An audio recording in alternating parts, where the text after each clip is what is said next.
Hello everyone and welcome to another episode of the Dribble podcast. My name is Craig O'Donoghue from the West Australian newspaper, taking you through another season of talking to guests from the Perth Wildcats, Perth Lynx and basketball in general to give you the best insight into what is happening in the sport throughout this state.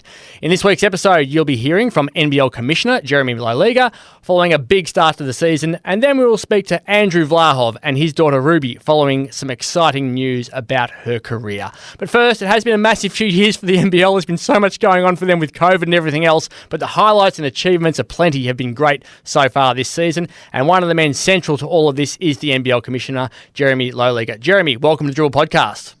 Thanks very much, Craig. It's a pleasure to be with you. So much to talk about, and we'll focus heavily on WA-based things shortly, but let's start with last week when the NBL was front and centre on the world stage with the Adelaide 36ers beating Phoenix. Last year's number one seed out west, Phoenix, they did just lose to an NBL team yesterday. That's not a typo, as the NBL team couldn't miss versus the Suns. The last time a non-NBA team beat an NBA team was 2016. So such a massive achievement, Jeremy. We've seen so many teams travelling to the US in the past, including the Wildcats. What did that do for the landscape of the NBL?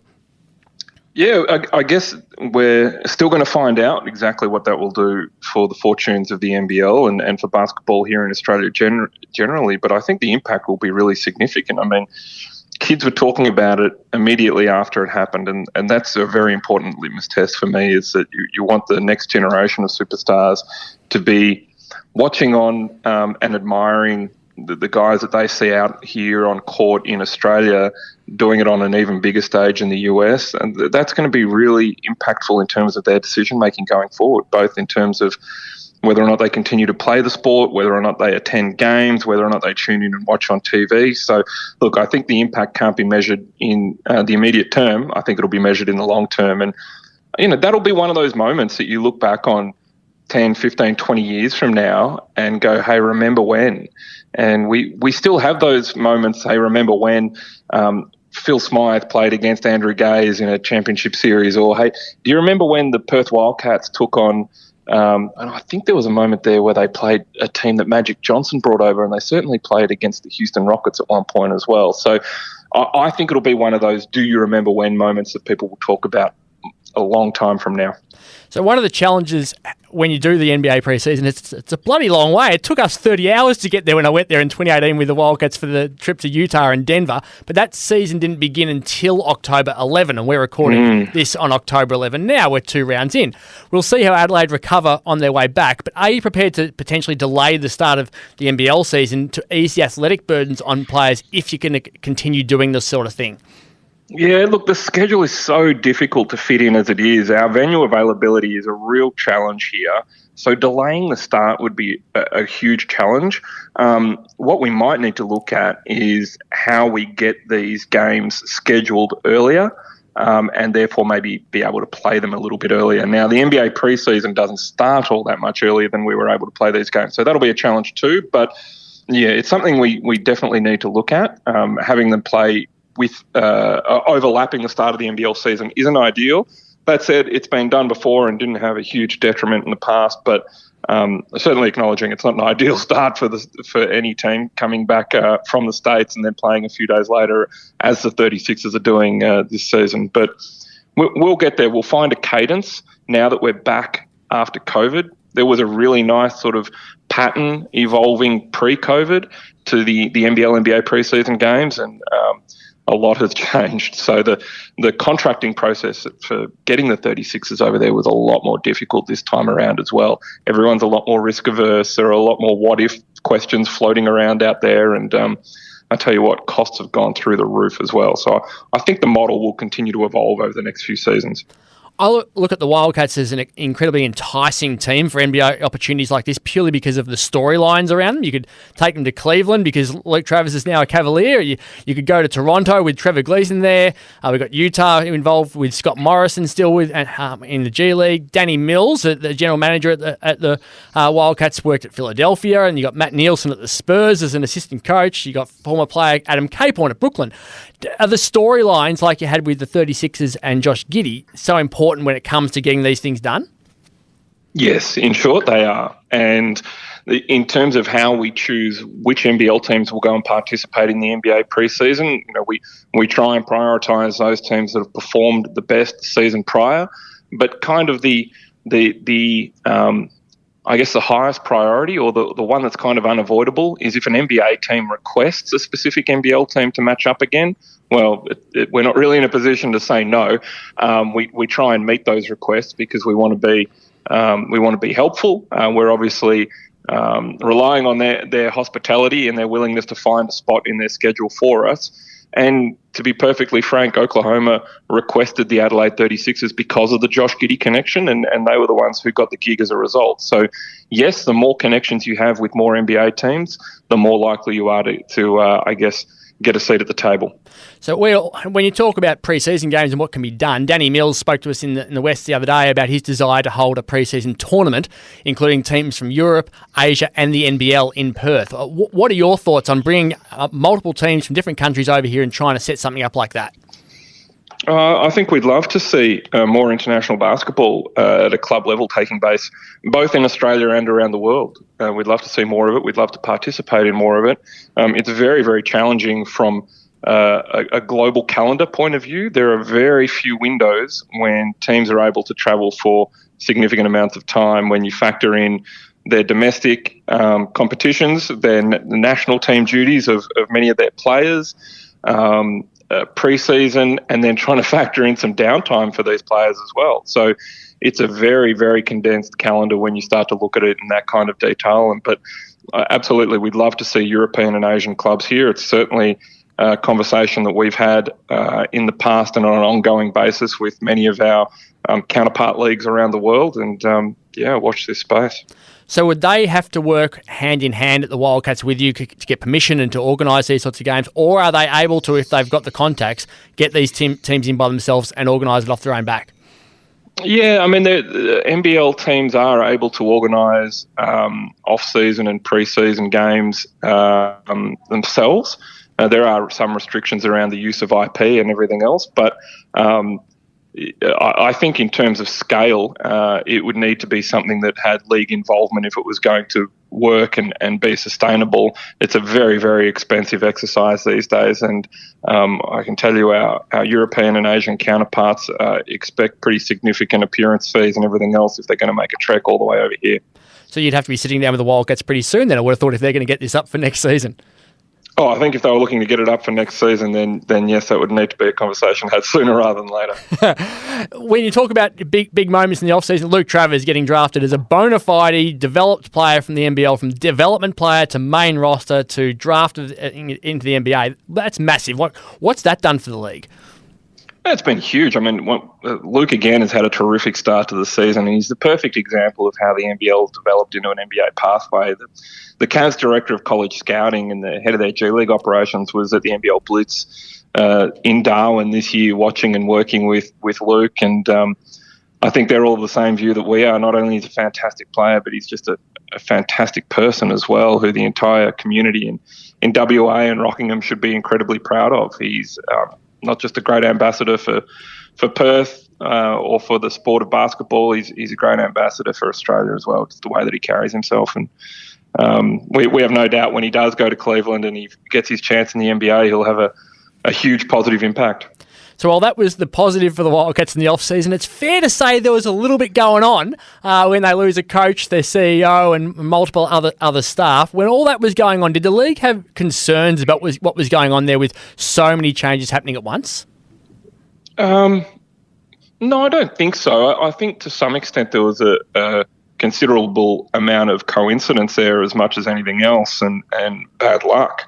But look, change isn't easy. And it's certainly not seamless, but that doesn't necessarily mean change is a bad thing either. And the ownership group there at Sports Entertainment Group, SEN, have had a long-standing relationship both with the sport and with the NBL, and they've got proven ownership based off their success in helping to build Melbourne United on and off the court over previous years, and now transferring their interests to the Perth Wildcats. We have no doubt that they're going to put the right people in charge to maintain the Wildcat status as one of Australia's most successful sporting organisations, but we're also cognizant of the fact that it takes time. One one thing that the Perth Wildcats always have had going for them was continuity, both on and off the court, and a little bit of a stumbling block in terms of the continuity there in recent times. But most of the structures are still there in place, and we have no doubt that they're going to bounce back just as big as ever. And the one consistent there has been the Red Army. They're so passionate and they're always willing to give their opinions, and that passion is fantastic for the club and the sport.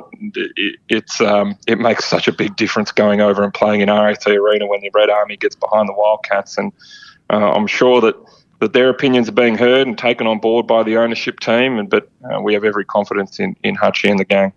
So it's fair to say they were upset, the Red Army, about missing the finals, but there were a lot of other people throughout the rest of the country who were stoked, as we saw in this clip as part of the NBL documentary, NBL Unrivaled. Call me a sadist, but I actually loved seeing the Wildcats spiral out of the playoffs. I love it. I love it. I enjoy every minute of it. I'm sorry, but I enjoy every minute of it. Yes, Shane Hill and Paul Smith both enjoying every single minute of it. How was the documentary received?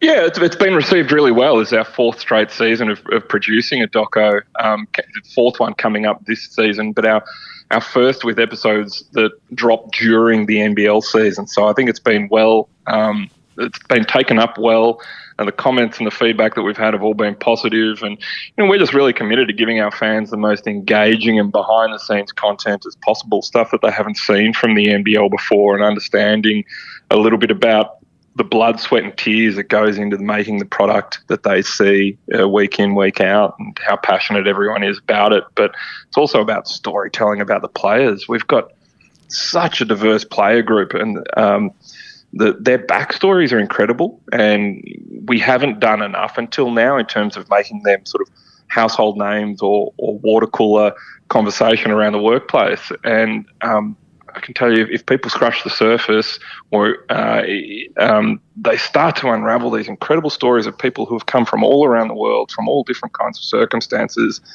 to this one sort of meeting point. And some of them then go off to other really exciting places after the NBL, whether or not that's to play in other leagues or onto new careers. And that's something that we're exploring now too, is how do we track some of these stories beyond their time here in Australia? And we started down that road with our very first documentary series that tracked very closely the fortunes of the four next stars that were here during the, let's call it the LaMelo Ball era of the Next Stars program, and people coming from four really different backgrounds to this central meeting point where they were all trying to forge their next step in their professional careers.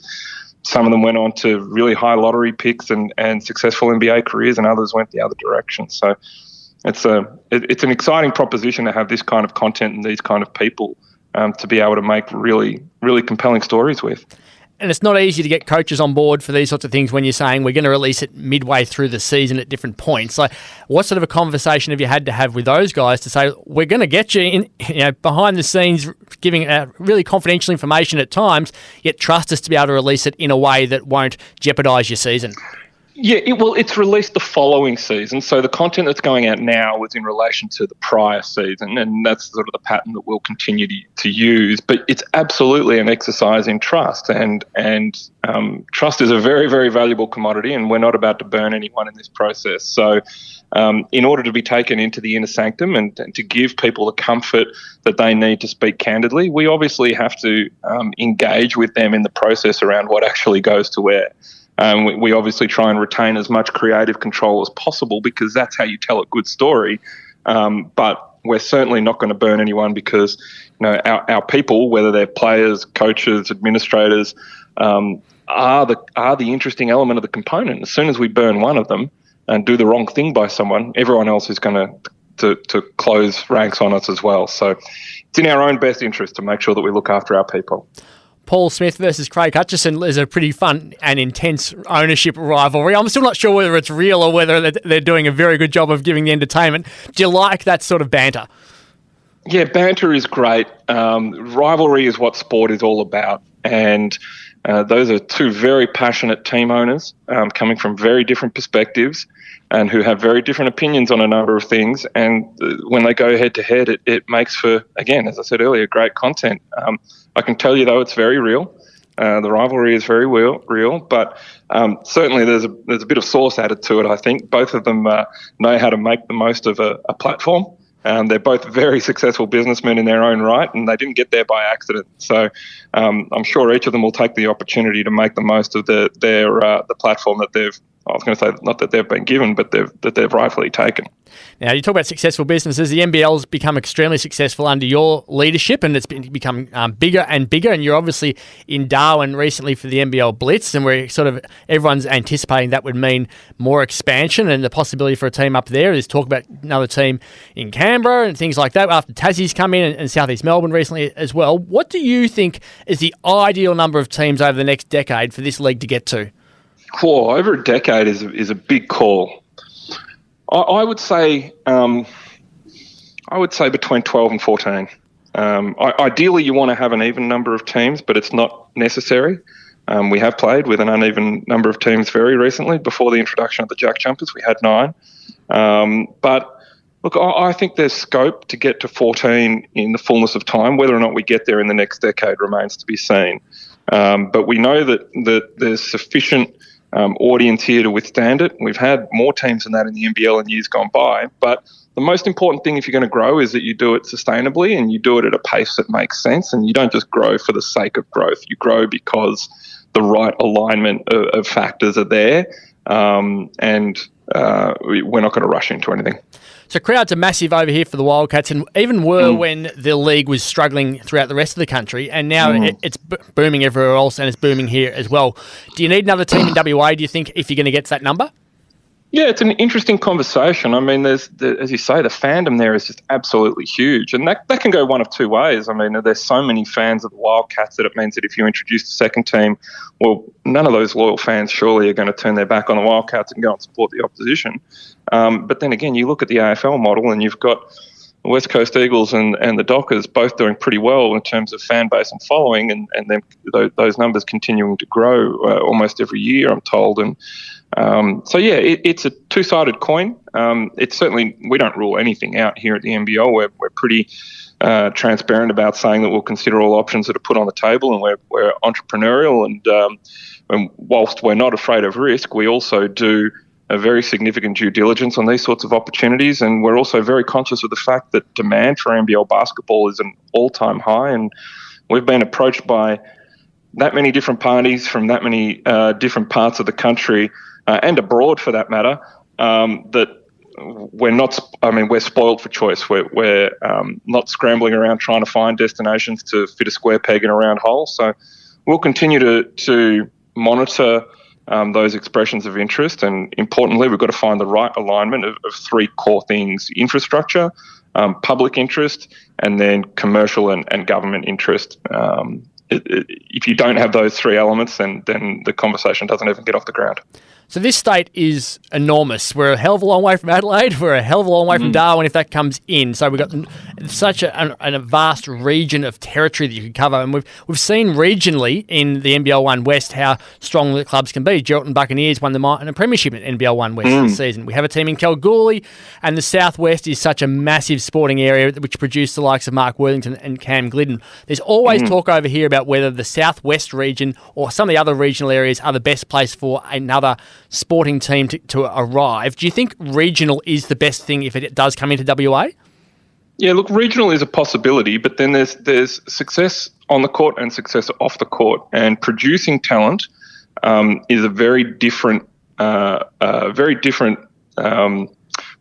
I guess, or very different outcome to producing a sustainable fan base that generates sufficient revenue to basically bear the operating costs of an NBL license these days. It's not an inexpensive business to run. And so you do need a baseline supporter base and a healthy local community, both in terms of the public interest, but also in terms of the local corporates who are willing to get behind it. And if you're looking regionally, then a combination probably of state government and local council to get behind it as well. But it is one of the things that sets us apart as a national professional league, is that we don't need 25,000 people in every week in order to make this thing sustainable. We can go into smaller areas, and we've demonstrated that we can be successful, and we did exactly that with Tasmania. We've got existing case studies, of course, in the likes of Cairns and Illawarra, where they're not in major capital cities, and they compete week in, week out. So we don't rule anything out. We do like to take advantage of those opportunities that set us apart from our counterparts, and as I said, we'll consider all options and look at them very carefully. Have you had any contact with people about a second team in recent years? Yes, we have. We've had parties reach out in, I would say, probably each year of the last 4 years, at least once, reach out and say that there was interest. It's certainly something that would be exciting to see. And the Wildcats have always been successful, and they've certainly started this season well and made it 3 from 3 on Monday night with this win over Cairns. It's a powerful performance from Perth, just the type we've expected to see from them over so many years. And they travel up to far north Queensland and spoil the party for the hosts. Yes, which that brings us to the Dribble Podcast MVP Awards. Now, there were 2 games over the weekend, and like last year, the Wildcats have asked media to be part of their voting team for their actual MVP Awards, and I was on that panel for the Illawarra game, so I can't give you that information, but I can give you who I voted for in the Cairns match, which was 1 vote to Mitch Norton, almost a double-double with 16 points and 9 assists, 2 votes to Todd Blanchfield after setting the tone with 5 3-pointers in the first half, and 3 votes to Bryce Cotton for 24 points as the top scorer in another terrific game. Now, it was a big win, Jeremy, and it certainly was a big percentage booster for the Wildcats, and it feels like percentage is going to be even more important this year with the restructure of the ladder with the play-in series. Do you anticipate teams being more conscious of keeping the foot down this season? Yeah, I do. I think the entire concept of the play-in is that it keeps more teams engaged for longer, and in doing so, keeps more fans engaged for longer. So the end of the season will have a new level of importance and intensity, we expect, and there are more high-stake blockbusters hopefully towards the pointy end of the season for our fans. And it means that you've got those 2 additional teams in the championship hunt for longer.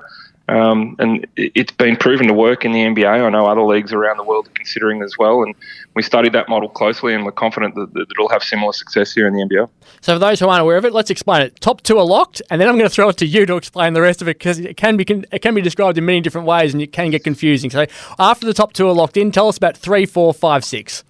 If you finish in 3rd and 4th, you get an advantage over 5th and 6th in the sense that you have to lose twice in order to not be able to progress through to the semi-finals.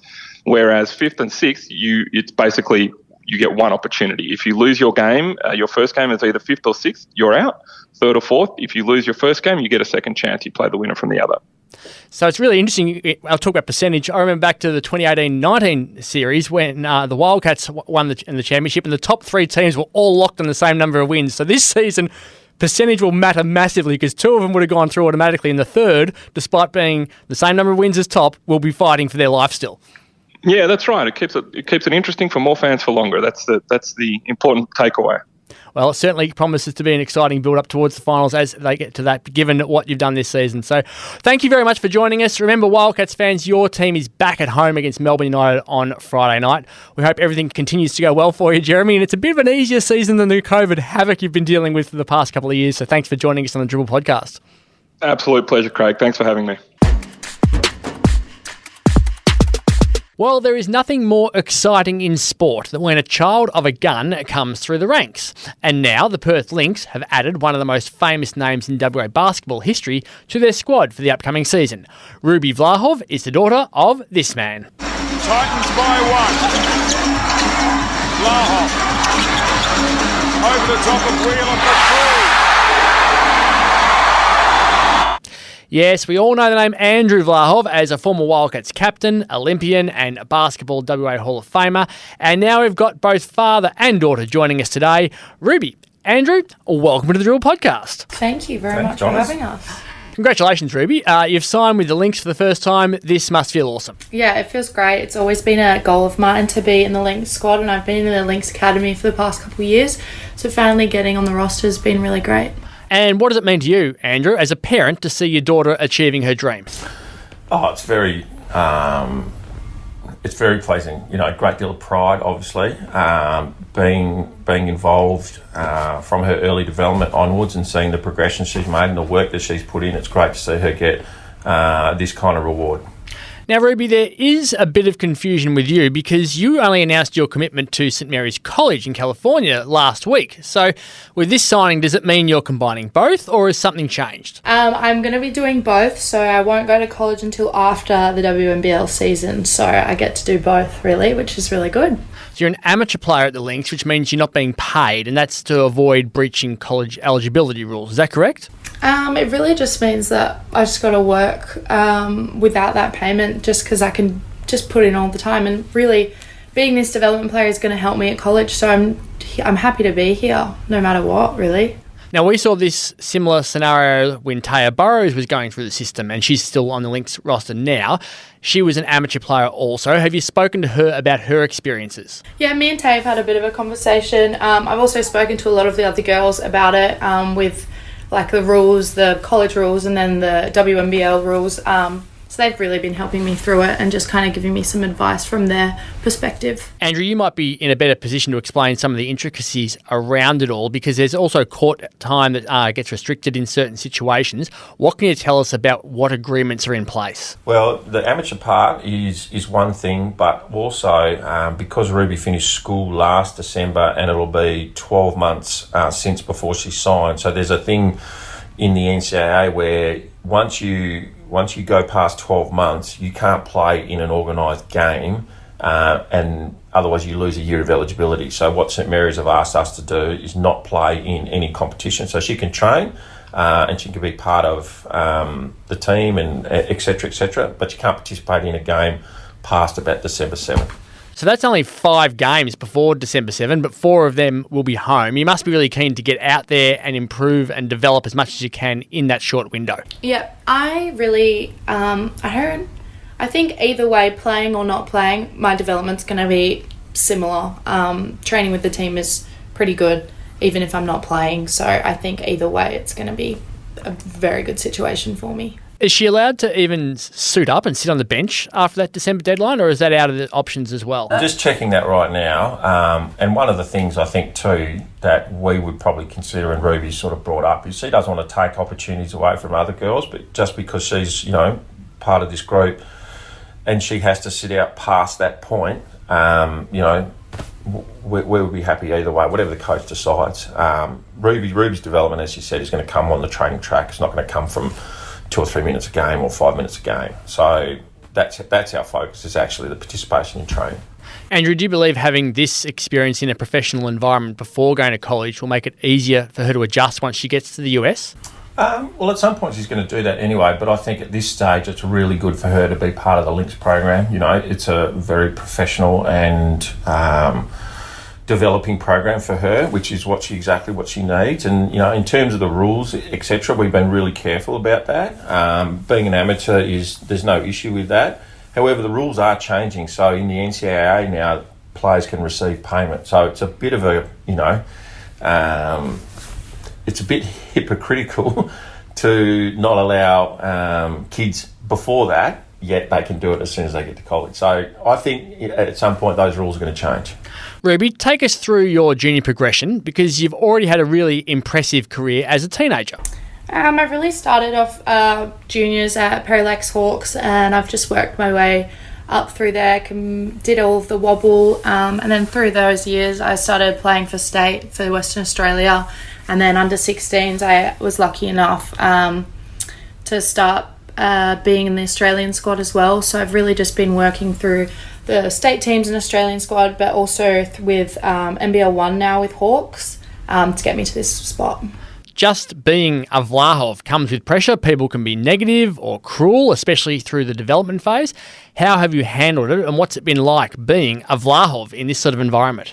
I think I've had some of those experiences, but I've never really... I've definitely thought about it, but every time I've thought about it, I've just wanted to... It's kind of driven me more to go out and play and perform as well as I know I can, being my own self, not having Dad by my side, on court, it's all me.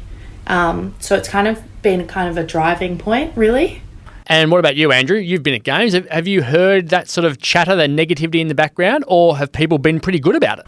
I think her performances sort of speak for themselves. When people see her play and they see her statistics, etc., She's got everything that she's got because of her own work. It's not because of her last name. So it's a pretty easy sort of conversation to have with people. You put her up against the next kid in line. She's done the work. She's good enough to be selected, etc. So it's people, whether they're state selectors or national selectors, they watch her play. They don't really see the name. Vlahov. Big shot. Oh, nice. Nice take. Vlahov finds a way straight through it. Ruby Vlahov. There is a clear advantage from being the son or daughter of someone who's been through the system and has been elite like yourself, and that's the ability to draw on that knowledge and draw on that skill. How much work have you two done to utilise the knowledge you gained from being a professional basketballer? Well, a fair bit, but probably, like most parents, they want to see their children have opportunities. So Ruby's, she's played basketball, she's done track and field, she's had a little crack at AFL at school, but she's really settled on her love of basketball, and seeing that and cultivating that pretty easy in our house, given, my history. So got a bit of an advantage of it as a parent, knowing how to teach a child how to shoot properly or think about the game differently. So that's probably been one of the advantages of being a parent in Ruby's case for her. But it's really enjoyable. When you see a child that wants to learn and wants to work hard, the coaching part comes easy. There's a really cool legacy coming through from former Wildcats players now. We've seen the kids all starting to be on the horizon from a fair way back, actually, when you think Stephen Black and Cody Ellis, Jeremiah Grace made it to the NBL, Keanu Pinder's playing really well now, and last year the Lynx had Mia Satie as a development player. What does it mean for you, Andrew, to see former players, former teammates, friends of yours all having their kids coming through and having success? I mean, it's fun. We talk about it when we see each other, etc. And obviously, some of those guys I'm still close to, and our legacy really is just a name thing. It's up to Ruby now to cut her notch on the door and make her mark in the basketball world, and kind of my job's done. In the grounding and the basics and the fundamentals, I feel like she's done a really good job of listening to that, and she's very, very coachable. So she's got a high IQ in terms of basketball and some other things, but that doesn't sound too good. But she's a clever player. She reads the game. She's always played above her age because of her ability. So she's been playing 2 years up, 3 years up, and that's, I think, also stood her in good stead when it's time to transition against the bigger, stronger females in the league. Now, Ruby, people see the good things. They don't see the hard work, and it hasn't always been easy for you. You had a knee reconstruction a couple of years ago, and you just come back from that in the last season. Talk me through how you handled that. It's been... it took me about 14 months of hard rehab to get back on the court, which was definitely tough. I definitely had a great support group around me, but I just had a really big drive to get back on the court and just make it how it was before it happened. 14 months, got back on the court this year in March. So I've done nearly a full season, full year back, and it feels great to be back, and all my hard work has paid off during rehab. Just how hard was rehab for you? We know it's hard on a lot of people, and it can be really hard in different circumstances. How hard was it for you? It was really difficult. I definitely struggled, just missing out on a lot of things. Being able to not do anything at all and not being around the team and being able to even walk sometimes was really a struggle, but I got through it with my support group, and I really knuckled down with rehab so I could get back to where I wanted to be. There's never a good time to do a knee, but there are certainly really bad times, and I reckon having to miss 12 months when key milestones like college or professional contracts are on the horizon is a really difficult time for anyone. How tough was it for you in those circumstances? Yeah, I definitely did have some times where I was very unhappy with the timing of things. It was definitely a stage where I thought I'd go to the next level with my development, but it really just put it kind of like a pause on it because I'm right back to where I wanted to be already. Let's talk about her as a player. Andrew, what are we going to see from her on court?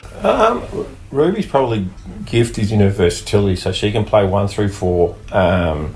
really good at stretching the floor, but also good at, I think, assessing her opponent and, using quickness or using her shooting ability or using her size to create advantages. So I think her mobility and her three-point shooting are good, and that's kind of where the modern game is. There's so many guys now, we're always switching on defence.